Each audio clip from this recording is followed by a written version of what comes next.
Hello, आप सभी का मैं फिर से स्वागत करता हूं आपके अपने चैनल एग्जाम न्यूज बाय उदय सर में। दोस्तों, मैं आपके लिए आज बहुत ही अच्छा टॉपिक लेकर आया हूं और इस टॉपिक में हम बहुत ही ज़्यादा मेहनत करेंगे आपके लिए। दूसरा, मैं आपको बता रहा हूं, इस टॉपिक को आपको एंड तक देखना है। भाई, पीडीएफ से आपको समझ में कुछ नहीं आएगा इस टॉपिक के बारे में, क्योंकि इसका जो डाटा है ना, हमने कई जगह से कलेक्ट किया है। और जो भी प्रश्न बनेंगे, यानी कि कहते हैं ना कई बार कि कहाँ से प्रश्न पूछ लिए गए, तो वो सारे कंप्लीट करेंगे इस वीडियो में। और मैं विश्वास के साथ आपसे ये कह सकता हूँ कि अगर यहाँ से प्रश्न बनते हैं तो आपका एक भी प्रश्न बाहर नहीं जाएगा, सारे के सारे प्रश्न अच्छी तरीके से ठीक होंगे। तो इस वीडियो के साथ बने रहें, क्योंकि मैं इस वीडियो में भाई आपको बहुत कुछ अलग से बताऊंगा। पीडीएफ के भरोसे ना बैठे इस टॉपिक के लिए। तो भाई, जिस भाई को चाहिए कि हमें फुल नंबर लेने हैं तो वो इस वीडियो के साथ बने रहे। तो भाई, एक एक बात समझने की कोशिश करना, अच्छे से आपको समझ में आएगा। हरियाणा के ऊर्जा व विद्युत परियोजनाएं, ठीक है। तो यहाँ से हम स्टार्ट करते हैं भाई। तो अच्छे से आपको समझाने की कोशिश करूँगा। हरियाणा में ऊर्जा संसाधन, ठीक है। पहला प्रश्न यहाँ से आपका यह बनेगा, हरियाणा में सन 1970 में सभी गांवों में बिजली पहुंचकर देश का पहला राज्य बना। अगर यहाँ से आपसे डेट पूछ लेगा तो आपको दिक्कत हो सकती है। तो 29 नवंबर 1970 को सभी गांवों में बिजली पहुंच गई। 1970 से याद नहीं रखना है, 1970 के अलावा आपको 29 नवंबर भी ध्यान रखना है। और सरकार किसकी थी? बंसीलाल की। ध्यान रखना भाई, किसकी सरकार थी? बंसीलाल की सरकार थी। तो बिल्कुल ऐसे ही क्लियर करेंगे। और आपसे दशक पूछ ले तो 80 के दशक की बात है। सभी हरिजन बस्तियों व गलियों में बिजली उपलब्ध करवाने में देश का प्रथम राज्य बना। बिजली तंत्र की वजह से ही प्रदेश में हरित क्रांति आई भाई, ठीक है। एचएससी आपसे पूछ सकता है भाई, किसके कारण प्रदेश में हरित क्रांति आई? तो बिजली के कारण ही हरित क्रांति आई। और उसके बाद ये दो भागों में, यानी कि पहले तो हम ये देख लेते हैं इससे जो बिजली विभाग है इसकी स्थापना कब हुई। तो मैं आपको बता दूं, 3 मई 1967 को इसकी स्थापना हुई है। अब इसकी जब स्थापना की गई हरियाणा में, उस समय इसकी जो 343 मेगावाट क्षमता थी भाई, उत्पादन कितनी थी? 343 मेगावाट। अगर हम वर्तमान की बात करें, जो उत्पादन क्षमता है वो है वर्तमान 5,987 मेगावाट। ये प्रश्न आपको पीडीएफ में नहीं मिलेंगे भाई। तो अब कितनी है? 5,987 मेगावाट। शुरू में 343 मेगावाट। तो नोट कर लेना भाई साथ के साथ। और इसको दो भागों में बांट दिया गया। कब बांट दिया गया? 14 अगस्त 1998 को बांट दिया गया भाई, ठीक है ना। सन 1977 के बिजली सुधार अधिनियम के तहत, ध्यान रखना भाई, अधिनियम आपसे पूछ सकता है, 1977 है। और कब दो भागों में बांट दिया गया? 14 अगस्त 1998 के दो भागों में बांट दिया गया। भाग कौन कौन से हैं आपके? एक है उत्तरी हरियाणा बिजली वितरण निगम, दूसरा है आपका दक्षिण हरियाणा बिजली वितरण निगम। अगर हम इनके मुख्यालय की बात करें तो ये 1999 में बने भाई दोनों, ध्यान रखना। और बांटा कब गया? 14 अगस्त 1998। तो ध्यान रखना, ये अच्छे प्रश्न यहाँ से बन सकते हैं। आगे देखते हैं, आगे जो प्रश्न है यहीं पर बता रहा हूँ बहुत सारे प्रश्न, क्योंकि फिर आगे आपके ये कंप्लीट कर देंगे सारा।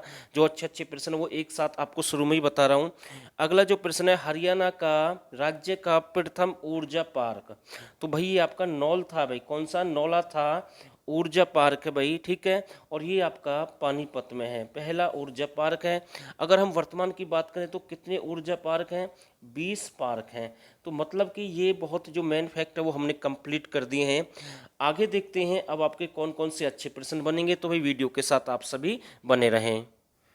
पंचकुला, यहाँ पर आपके मॉनिटरिंग स्टेशन स्थापित किए जा रहे हैं। इम्पोर्टेंट प्रश्न है, पवन ऊर्जा का ये सबसे बड़ा मापन केंद्र बन सकता है हरियाणा में। ध्यान रखना, कहाँ पर स्थापित किए जा रहे हैं? पंचकुला में स्थापित किए जा रहे हैं। आगे देखते हैं यमुनानगर, सौर ऊर्जा Haryana power generation corporation limited द्वारा यमुनानगर के भट्टू कला गांव में प्रस्तावित है भाई, ठीक है। सौर ऊर्जा Haryana power generation corporation limited Yamunanagar के भट्टू कला गांव में प्रस्तावित है। आप ये ना सोचना कि भट्टू कला भाई, एक भट्टू आपका फतेहाबाद में भी है, उसकी मैं बात नहीं कर रहा हूँ।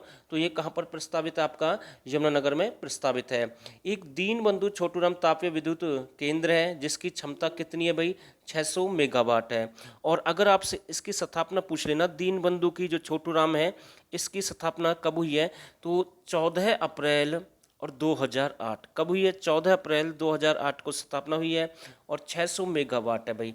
आगे देखते हैं, पश्चिमी यमुना नहर जल विद्युत परियोजना, क्षमता कितनी है भाई पश्चिम यमुना नहर की? 1600 मेगावाट है भाई।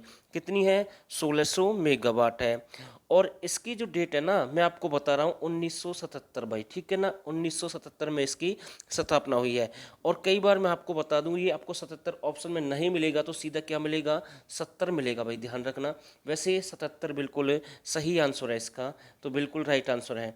आगे देखते हैं पानीपत।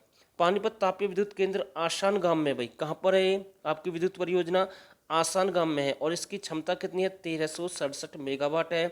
और इसकी जो स्थापना है 1979 में हुई भाई, ठीक है ना। कब हुई है? 1979 में हुई है।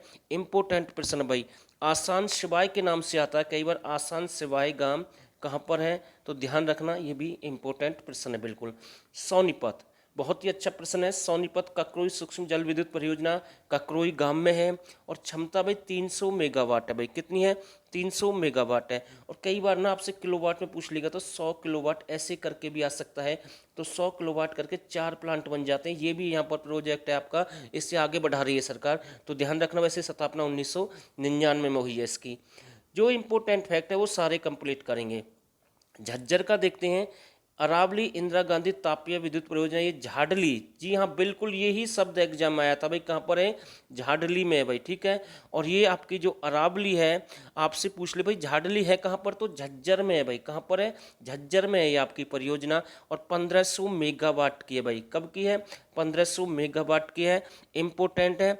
और मैं आपको बता रहा हूँ, इसकी आपसे डेट पूछ ले भाई, तो आपको ध्यान रखना है 4 मई 2011 भाई। 4 मई 2011 इसकी डेट रहेगी। आगे देखते हैं महात्मा गांधी तापीय विद्युत परियोजना। महात्मा गांधी तापीय विद्युत परियोजना 1320 मेगावाट है और स्थापना तो इसकी 2008 में हुई है, लेकिन ये जो प्लांट है ना काफ़ी लेट चला भाई, ध्यान रखना। ये 29 जुलाई 2012 को स्टार्ट हुआ भाई, ध्यान रखना। जबकि स्थापना कब हुई है? 2008 में हुई है। तो ये भी मेन फैक्ट है भाई। आगे देखते हैं फरीदाबाद, गैस आधारित तापीय विद्युत परियोजना है। क्षमता कितनी है? 1500 मेगावाट है भाई।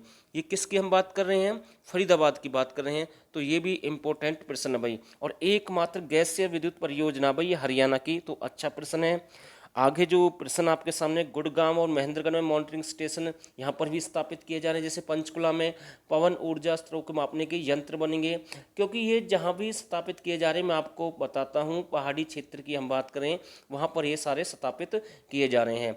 भिवानी में सौर विद्युत केंद्र नांदा भाई, ठीक है ना, ध्यान रखना, इंपॉर्टेंट है। सौर विद्युत केंद्र कौन सा है? नांदा है। और ये कहाँ पर है आपका? भिवानी में है। तो भाई आगे देख लेते हैं हिसार का, राजीव गांधी तापीय, कौन सी है भाई? राजीव गांधी तापीय। तो इसकी जो क्षमता है ना वो कितनी है? 1200 मेगावाट है। अब यहाँ से मैं आपको बता रहा हूँ, इसकी स्थापना भी 2007 में इसकी नींव रख दी गई, लेकिन ये प्लांट आपका कब स्टार्ट हुआ? 24 अगस्त 2010 को शुरू हुआ भाई। 24 अगस्त 2010 को शुरू हुआ है। इस वीडियो से बहुत सारे प्रश्न मैं आपको बता रहा हूँ भाई, नोट कर लें, ठीक है। और कई बार आपसे पूछ लेगा हिसार का कौन सा स्थान है? खेदड़ गांव है भाई। कौन सा गांव है? खेदड़ गांव है। और ये जो रिलायंस ऊर्जा लिमिटेड के द्वारा इसका निर्माण करवाया गया, किसका? रिलायंस लिमिटेड ऊर्जा के द्वारा इसका निर्माण करवाया गया है। और ये भारत की प्रथम तापीय मेगा परियोजना भाई, कैसी है? भारत की प्रथम तापीय मेगा परियोजना है। इस तापीय परियोजना के लिए कोयला महानदी जो उड़ीसा से आता है, इंपोर्टेंट प्रश्न है, ऐसे भी एग्जाम में बन सकता है। ये प्रश्न बहुत ही अच्छा प्रश्न है, फतेहाबाद। तो भाई ये आपकी कहाँ पर है? गोरखपुर विद्युत परियोजना है, ठीक है। इसकी क्षमता 2800 मेगावाट है और ये इस पर काम चला हुआ है। यहाँ पर 700 मेगावाट के 4 प्लांट लगे हुए हैं भाई। कितने लगे हुए हैं? 4 प्लांट लगे हुए हैं, जो आपकी गोरखपुर है। अब मैं आपको इसके बहुत सारे नाम बता रहा हूँ, तो नोट कर लेना भाई। वैसे तो इसकी स्थापना 13 जनवरी 2014 में हुई है भाई, ठीक है। सरकार किसकी थी? मनमोहन सिंह की। यानी कि ऊपर की बात करें हम तो इसका उद्घाटन मनमोहन सिंह ने किया था, आपको ध्यान रखना है। और इसमें 700 मेगावाट के 4 प्लांट लगे हुए हैं, गोरखपुर गांव में है। और इसके नाम से जो मतलब कई नाम से पूछ सकता है, इसे नाभिकीय विद्युत केंद्र भी कहते हैं, ठीक है। इससे भाई अनु कुमारी विद्युत केंद्र भी कहते हैं। और एक बार पूछा था भाई कुम्हारिया, ठीक है, कुम्हारिया विद्युत केंद्र, यानी कि यहीं पर एक छोटा सा कस्बा हो सकता है या फिर इसके नाम दिए गए हैं। तो ध्यान रखने से 3-4 नाम से भी जानते हैं। तो ये सारे प्रश्न बन सकते हैं भाई, इम्पोर्टेंट। तो भाई जितना भी मेन फैक्ट है वो मैंने आपको बताए इसमें। वैसे अगर हम बात करें जगमग योजना है, जो महारागाम जगमग योजना कब शुरू हुई थी? आपकी ये 1 जुलाई 2015 को शुरू की गई है। ठीक है, और एक प्रश्न और बता रहा हूँ भाई, आपसे पूछ ले, हरियाणा में जीरो एनर्जी हाउस का निर्माण कहाँ पर किया गया है? तो सिरसा में किया गया है। ठीक है भाई, जीरो एनर्जी हाउस का निर्माण कहाँ पर किया गया है? सिरसा में किया गया है। और आपसे पूछ सकता है भाई कि जो राज्य में प्रति व्यक्ति ऊर्जा कितनी है भाई? तो आपको ध्यान रखना 1419.37 किलोवाट आवर है भाई। ठीक है, तो यहाँ से ये प्रश्न भी बन सकता है। और पूछ लेता है हरेडा का पुराना नाम क्या है? रिन्यूएबल एनर्जी डेवलपमेंट एजेंसी यानी पंचकुला भाई। ठीक है, ध्यान रखना 1970 में इसकी स्थापना हुई है। तो ये जो इम्पोर्टेंट प्रश्न है हमने सारे कंप्लीट किए हैं, और उम्मीद करता हूँ अगर आपको ये वीडियो अच्छी लगी है तो भाई इस वीडियो को ज़्यादा से ज़्यादा आप शेयर कर सकते हैं। ठीक है, जो नए साथी हैं चैनल को सब्सक्राइब कर दें। और आप सभी ने इस वीडियो को यहाँ तक देखा, आप सभी का बहुत बहुत धन्यवाद।